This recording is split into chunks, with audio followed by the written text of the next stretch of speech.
we start off this next region, which is obviously the Middle East. And as you can see,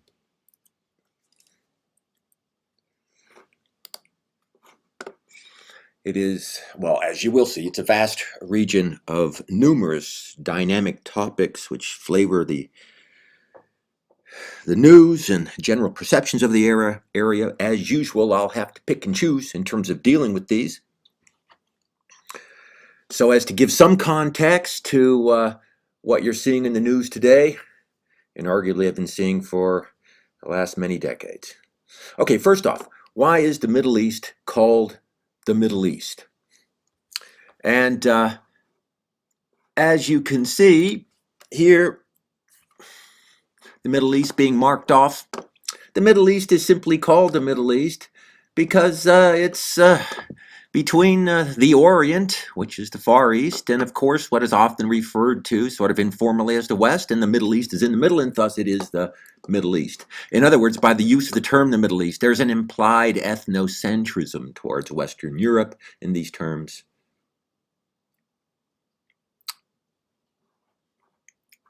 And so when we say Middle East, you really don't have a formal designation of what exactly, is included in the Middle East. All right. It's not unlike the term Dixie in the United States or the Heartland in the United States. Everybody has an idea of what that is, but it doesn't have any formal boundaries. It's more of a concept than anything else. Same thing with the Middle East. Nevertheless, we'll have to put some limitations on here on what we're going to cover. And you can generally consider the Middle East what you are seeing here, not just the red circle. I'll talk about that in a minute. But generally speaking, for the sake of simplicity, we'll consider the Middle East everything from Egypt over here across to Iran. And we'll be conservative and say essentially from Turkey down to the southern end of the Arabian Peninsula down to Yemen down here, all right? So on a transect north and south this way and that way, and that certainly nobody argues is the Middle East. You can argue whether the ex-republics of the Soviet Union in the south are part of the Middle East. Some people would put Afghanistan in there, others would not, all right? Some people would put Sudan in there, others would not. Let's just be conservative. Egypt to Iran, Turkey down to Yemen. We'll consider to be the Middle East. Now, as usual, like I do with each region before I go into some of the cultural issues and politics, let me make some large-scale observations about the physical geography, and then set the cultural and political issues on top of that, in any case. So,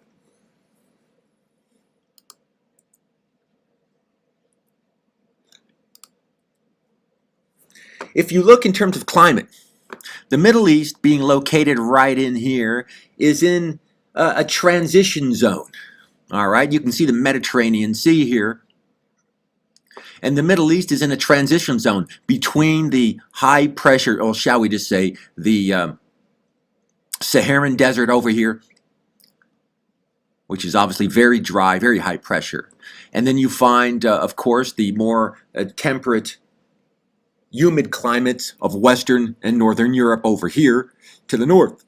And of course the Middle East is in the middle, and so it is a transition zone between that humid zone to the north and the arid Saharan zone to the south, and so it's a transitional climate zone.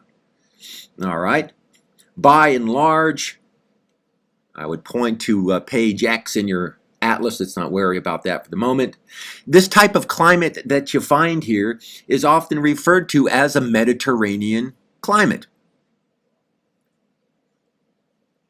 And it's referred to as a Mediterranean climate because it's generally not only, of course, the climate you find in the region, but it's a climate that has little rainfall, but it doesn't get too hot like points further to the south. It has little rainfall, but it still gets enough rainfall to produce a vegetation profile, not unlike you find in various points, a large portion of the Saharan desert. What little rainfall you tend to get tends to be in the winter.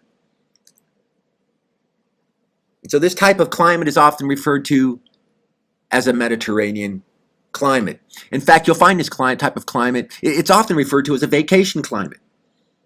This tends to be a type of climate that is very attractive, especially to tourists.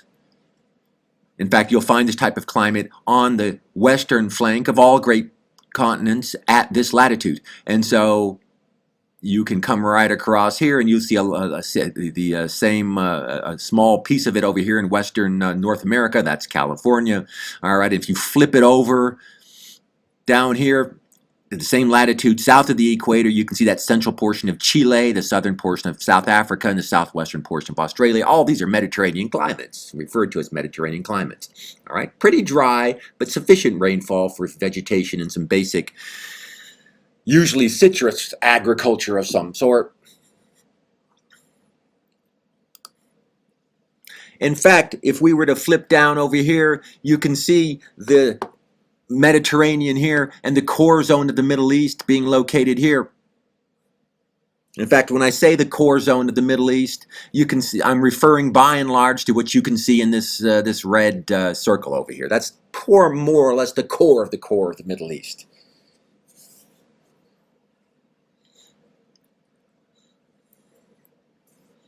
And you can see by this precipitation map here, it's dry in the Sahara, of course, but as you go further to the north, it gets wetter and wetter as you go into Europe. But of course, in the middle and transition zone here, all right, you have the core zone of the Middle East. You can see that in terms of temperature. All right, hot, hot, it starts to transition into cooler climates as you go further to the north.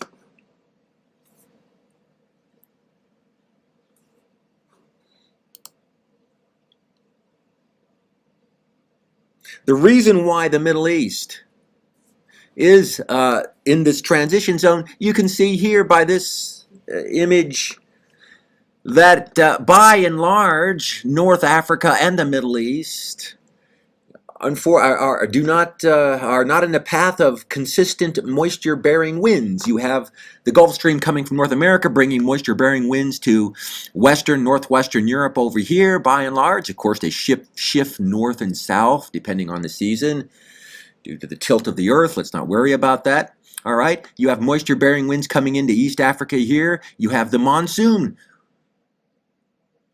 rains coming into South Asia. We've already talked about that. They're coming in this way before they bend further to the east this way. And of course, look how the Middle East is, in fact, is not addressed by these winds. And thus, you don't have a lot of moisture-bearing winds in here. This explains why you have all the aridity that you find in the Middle East and in Northern Africa per se. That's why you have all this consistent desert. All right. Now, I'll tie those observations back in soon enough. Have a look at this map. This is a map of Earth's tectonic plates. You've already talked about this in Africa. And what you can see is that there's a plate seam running right through the Mediterranean Sea right there. You can see that seam between the African plate and the Eurasian plate running right through the Mediterranean. You can see how it sort of turns in a southeasterly direction here as it's coming into the core of the Middle East.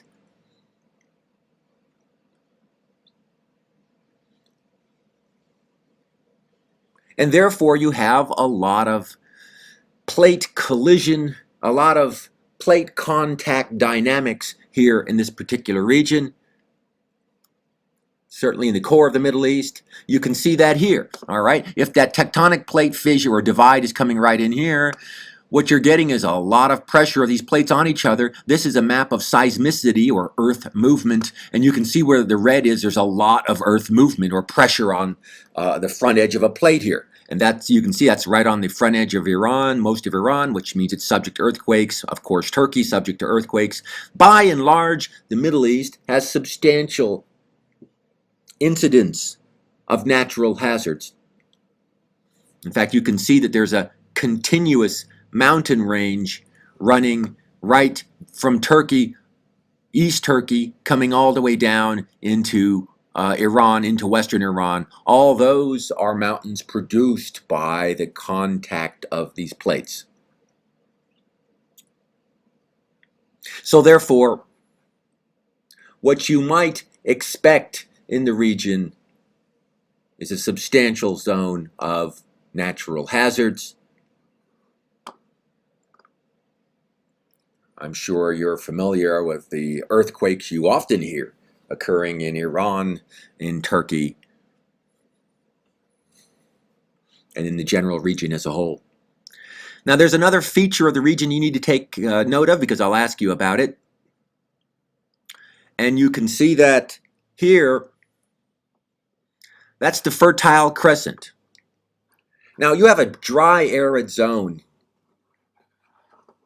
in this portion of the world. Therefore, there's a lack of accessible moisture. That's going to make the Fertile Crescent stand out. The Fertile Crescent is, as you can see here, all right, a zone of advanced farming in the arid Middle East due to the availability of water and fertile soils. And you get this Fertile Crescent because you can imagine what moisture-bearing winds you do get in here, usually in the winter, are coming in here. They rise up on the Judean hills. There's a mountain range in here. It's not a very impressive mountain range, but it does provoke some orographic precipitation. And then those winds blow east, and then they climb up into the mountains of Iran here, and you're going to get some more orographic precipitation. You know what that is. We talked about orographic precipitation in Africa. And that's going to produce some precipitation that really feeds these major rivers. This is the Tigris and Euphrates River Valley. But the point is, it produces a crescent of fertility in the region that's historically important. It's a zone of advanced farming.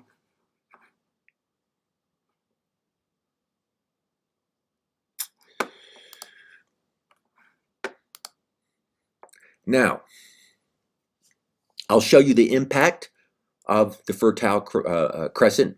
I'll tie that back in momentarily, but that's something you'll be needing to know. I definitely will ask you about it on a test. All right. Now, have a look at, say, this image here. You have a satellite image of, you're essentially over Egypt here. This is Israel / Palestine over here. And you can see the importance of water in this region. It's such a dry, arid region that this is the Nile River running right through Egypt, and you can see what little vegetation is in the region.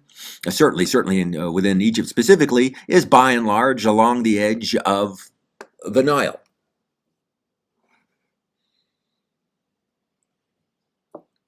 Representing largely intensive agriculture. In fact, you can see the implications for the importance of water, or the lack of it, in the Middle East, especially when you look at Egypt, right? If that's the Nile in this arid zone, there are portions, by the way, of Egypt that have never recorded precipitation in human terms over the period of recorded history. But you can, if you look at a population map, you can see where the population of Egypt is. It's all along the Nile. In fact, I believe 95 to 98% of the population of Egypt lives within 12 miles of the Nile River's banks. So therefore, you have a country like Egypt where approximately almost the entire country's population lives on about 5% of the country's land base. Shows you the importance of water, or the lack of it, in the region. You can sort of understand how a country like Egypt's almost its entire economy is agricultural, related to the Nile. In fact, by the way, Egypt's trying to address this historical over-reliance on the Nile River Valley, because they have this large country, and as you can see, a lot of it is not being essentially, is not very industrious, not very productive, does not contribute a lot to the national economy. If you look at a map of Egypt in terms of elevation, all right, you can see the Nile River running down Egypt here. And you can sort of look over here, and you can see these lower areas as well, branching off here west of what is essentially Aswan, all right? What Egypt has projected is to build a channel all right, a secondary channel of the Nile, all right, to and run it through this area, through these low areas, try to come out over here, go through the Qattara Depression over here, and ultimately connect it to the Mediterranean Sea over here. And the reason why they would do this is to build a second axis of development in Egypt, because everything is over concentrated on the Nile, and it brings competing interests who are squabbling over all the time over how water should be used, which is a big issue if I had time I'd flesh some of that out, all right? But you can understand how they might want to appropriate more of their national land base by having a second channel to the Nile. I haven't checked on the progress of this undertaking, but it really is impressive if they can pull this off and make it work. In any case, it's a substantial engineering undertaking. Now, let me continue with some of these observations associated with the lack of water or the dry, arid climate. All right. Look at Saudi Arabia. This is the Arabian Peninsula over here. There's a region in the on the Arabian Peninsula that you want to take note of. All right. The Rub al-Khali, as I've marked off on here so that it's good and clear for you. This region represents the world's largest sandy desert. There's many deserts in the world, but sandy deserts are rather rare. And this is the world's largest sandy desert. The Rub al-Khali actually refers to the empty quarter. It's largely empty of human population, largely, because it's extremely dry and arid, and you can understand, as you can see by this image here, it's very difficult to have a sustained population or lifestyle living on top of sand. Very difficult indeed. Again, this is the world's biggest sandy desert, which is, like I said, fairly rare. Now, by and large, in fact, you can see that here when you look at the population distribution, population density over here. When you get to the Arabian Peninsula here, here's a Rub al-Khali over here, and you can see for all intents and purposes, it's got remarkably low population density. Some maps will show you gray in here, indicating nobody, uninhabited. And it's technically not accurate. You can still find, by and large, traditional caravan movements going through this dry, arid region. Nomadic Bedouins following their traditional caravan routes through the area. So you can't say there's nobody there, but in terms of a settled population, that's fairly accurate to say. By the way, in terms of these caravans, very few of them. I mean, Saudi Arabia is a very wealthy country. Most of these caravans are just largely tourists being ridden through the desert to provide a certain historical experience to the tourist. They're not really functional caravans like historical Bedouins of old. All right, they're not servicing some local economy or essentially accommodating travelers, this type of thing. Now, this is largely tourism in any case. Nevertheless, now, have a look at this map here over here.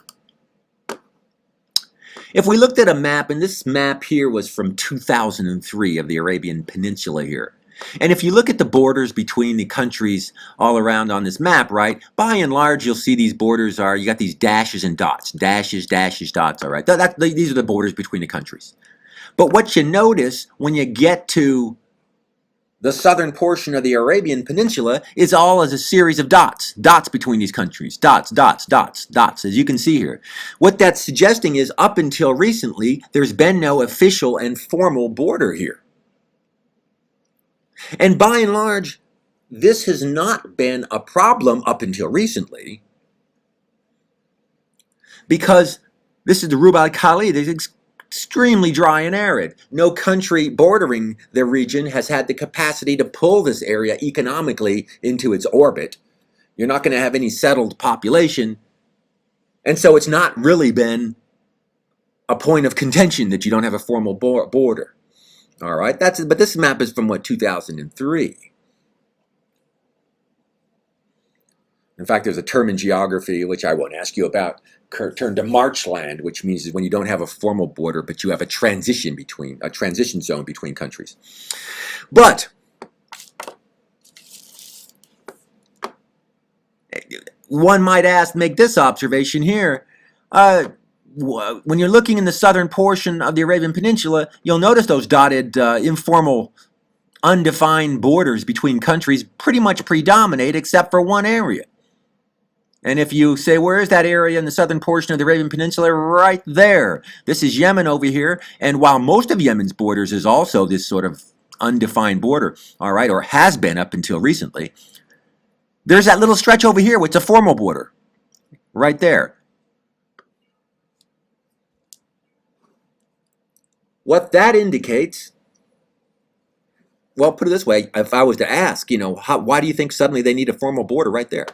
It's been pretty stationary, established for many, many years. And you can figure out that when looking here. All right.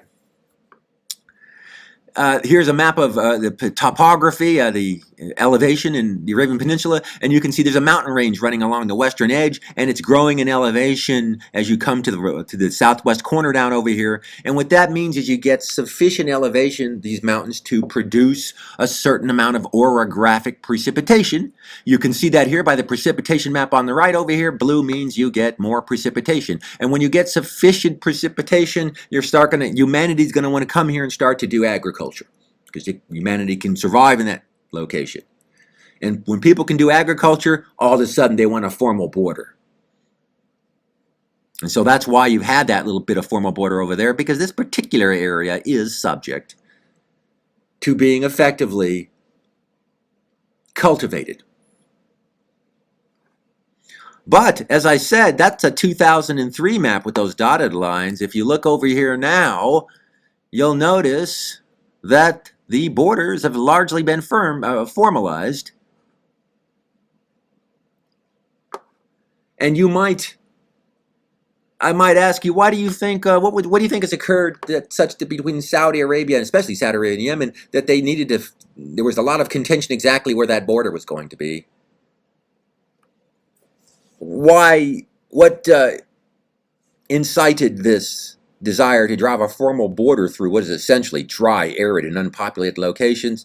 Well, it just so happens to be oil reserves have been projected, some discovered in this general region, and oil, of course, being a source of revenue, one of the principal resources that the underdeveloped world can actually sell to the developed world at a profit.